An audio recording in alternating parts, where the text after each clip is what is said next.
take place anywhere. A lot of people have this misconception that trafficking only happens in the seedy, places of a city, in rundown, warehouses, or in someone's shady basement. But in reality, it really can happen anywhere. Whether it's a motel that costs $90 a night, or we've even heard of instances of trafficking happening in wealthy communities like Saratoga. And so this really stresses the importance of being able to look for trafficking anywhere and keeping our eyes open, because it can happen any place. I mean, for a long time, I think people didn't think that trafficking was happening in the United States, that it was only happening in third world countries, but it is happening here. And the more and more we do outreach and education to encourage victims to come forward, the more cases we're uncovering. In Uganda, the major exit route for trafficking is via the Kenyan border, Nairobi. What happens, we have so many companies that are advertising greener pastures in the Arab countries, and you are convinced of getting a better job.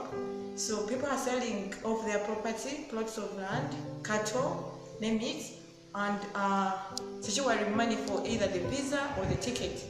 So at one point you're handed over to a trafficker via a bus to Nairobi, where you meet the person going to take you abroad. And in this case, you're being deceived. You don't know what is happening. You think there is a better future out there. But in actual sense, when you get to your destination, you're going to be used either as a sexual worker or one for cheap labor. Trafficking can take place in a lot of different ways. We work specifically on child sex trafficking in the United States, and even within that subset, there are many different ways that trafficking takes place. But one of the most common is that you have people who prey upon our country's most vulnerable children.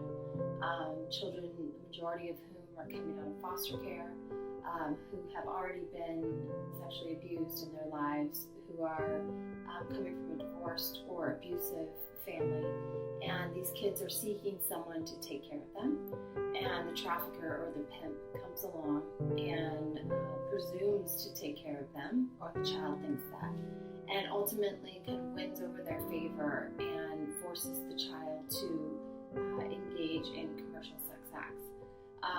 That is one of the ways trafficking can take place. Another is if a child gets into some type of an abusive relationship, where then they are forced into commercial sex in this country. So it can happen in many different ways. The least likely of which to happen is what you often see glamorized in the movies, where someone is kidnapped and held against their will.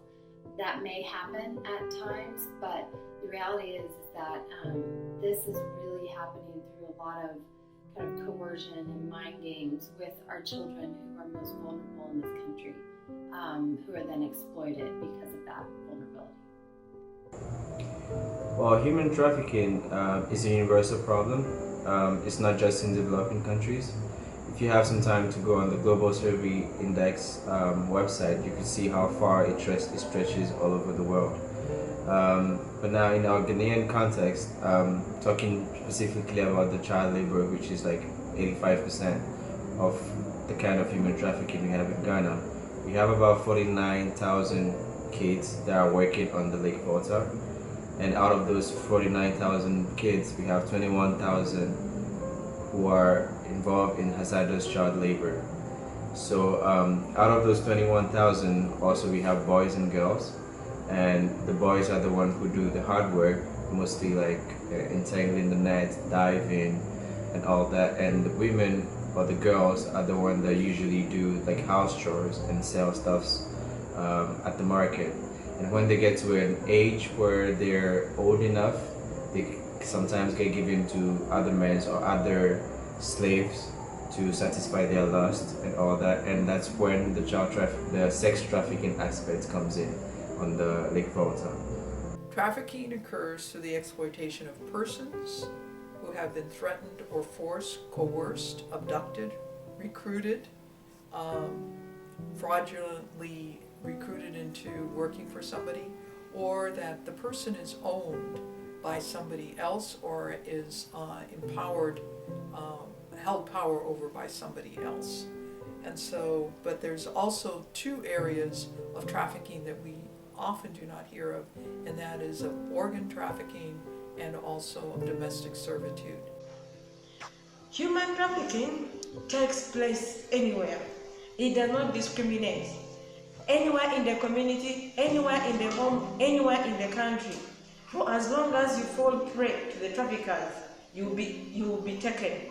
It has no boundary of race, boundary of age, boundary of gender.